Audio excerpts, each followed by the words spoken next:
SP Sujith ദാസിന് കുരുക്കായി Aluva ഇടത്തലയിലെ കഞ്ചാവ് case. കള്ളക്കേസിൽ കുടുക്കിയതാണ് എന്നാരോപിച്ച് കേസിലെ ഒന്നാം പ്രതിയടക്കം 3 പേരാണ് രംഗത്ത് വന്നിരിക്കുന്നത്.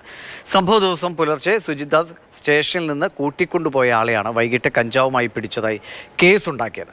സംഗതി പുലിവാലായതോടെ 6 വർഷം കഴിഞ്ഞിട്ടും കേസ് അന്വേഷണം പൂർത്തിയാകാതെ പോലീസ് തട്ടിക്കളിക്കുകയാണ്. എൻ്റെ ഈ 2 ചെവിടിനടിച്ചിട്ട് ചെവിയിൽ നിന്നൊക്കെ ബ്ലഡ് വന്നു. ഇപ്പം നമുക്ക് ബാലൻസ് ഇല്ല. ഇതാണ് കഞ്ചാവ് കേസിൽ ഒന്നാം പ്രതിയാക്കിയ കോടനാട് സ്വദേശി സുനിൽ കുമാർ. ഒപ്പം പ്രതിയേർക്കപ്പെട്ട രഞ്ജിത്തിനുമുണ്ട് ചിലത് പറയാൻ. നമ്മളവിടെ ഇറങ്ങുന്ന സമയത്ത് തന്നെ ഒരു 3 മിനിറ്റ് താമസം വന്നില്ല. അതിന് മുമ്പ് തഹസിൽദാരെ നടത്തി ഒപ്പിട്ട് സാധനമൊക്കെ ഇത് നേരെ വീണ്ടും സ്റ്റേഷനിലേക്ക്. അന്നത്തെ രാത്രി കിടന്ന് പിറ്റേന്ന് വൈകുന്നേരം ആയപ്പോൾ കോടതി കൊണ്ട് ഹാജരായി. അവിടെ പോണ വഴിക്ക് തന്നെ അവർ നമ്മളോട് പറഞ്ഞു, എന്തെങ്കിലും പറഞ്ഞു കഴിഞ്ഞാൽ നീ തിരിച്ച് ഈ വണ്ടി തന്നെ വരാനുള്ളത്, ഒറ്റയാണ് ഇവിടെ മര്യാദ കിടക്കൂലാട്ടാന്ന് പറഞ്ഞു. ഇനി നമുക്ക് കേസിലേക്ക് വരാം. 2018 ഫെബ്രുവരി 26-നാണ് ചൂണ്ടി SOS ജംഗ്ഷനിൽ നിന്ന് 2 കിലോ കഞ്ചാവ് പിടിച്ചത്.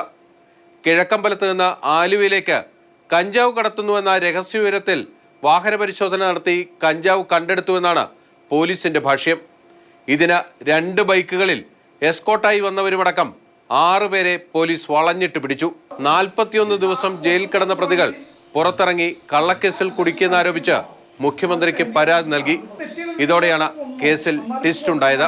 ഇടത്തല സ്റ്റേഷനിലെ ജനറൽ ഡയറി പുറത്തു വന്നു. സംഭവ ദിവസം പുലർച്ചെ അന്ന് ആലുവ നർക്കോട്ടിക് സെല്ലിലെ ASP ആയിരുന്ന സുജിത് ദാസ് സ്റ്റേഷനിൽ നിന്ന് കൂട്ടിക്കൊണ്ടുപോയ പ്രതിയെയാണ് വൈകിട്ട് കഞ്ചാവിന് എസ്കോട്ട് വന്നെന്ന് കേസുണ്ടാക്കി അറസ്റ്റ് ചെയ്തതെന്ന് വ്യക്തമായി. സംഗതി കുഴപ്പമായതോടെ 6 വർഷം കഴിഞ്ഞിട്ടും കേസന്വേഷണം പോലീസ് വലിച്ചു നീട്ടുകയാണ്. ഇതിനിടെ അന്യായ തടങ്കലിലും കള്ളക്കേസിനുമെതിരെ CBI അന്വേഷണം ആവശ്യപ്പെട്ട് ഹൈക്കോടതിയിൽ ഹർജി വന്നു.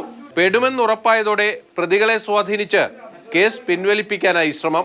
ഇത് നടക്കാതെ വന്നതോടെ വീട്ടിൽ കയറി ഭീഷണിയുമായി. സുജിത് ദാസ് IPSനെതിരെയാണ് നിങ്ങൾ കളിക്കണേ. നിങ്ങൾ ഈ കേസിൽ നിന്ന് പിന്മാറിയില്ലെങ്കിൽ നിങ്ങൾ കുടുംബത്തോടൊക്കെ ഇതിനെ അനുഭവിക്കേണ്ടി വരും. നിന്റെ കെട്ടിയോടെ ഞങ്ങൾ വെറുതെ വിടില്ല.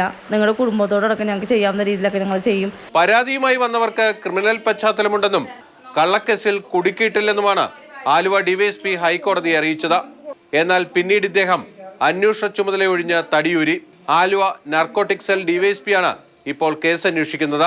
CBI അന്വേഷണം ആവശ്യപ്പെട്ടുള്ള ഹർജിയിൽ SP സുജിത് ദാസ് ഇതുവരെ ഹൈക്കോടതിയിൽ വിശദീകരണവും നൽകിയിട്ടില്ല. ബിനിൽ, മാതൃഭൂമി ന്യൂസ്, കൊച്ചി.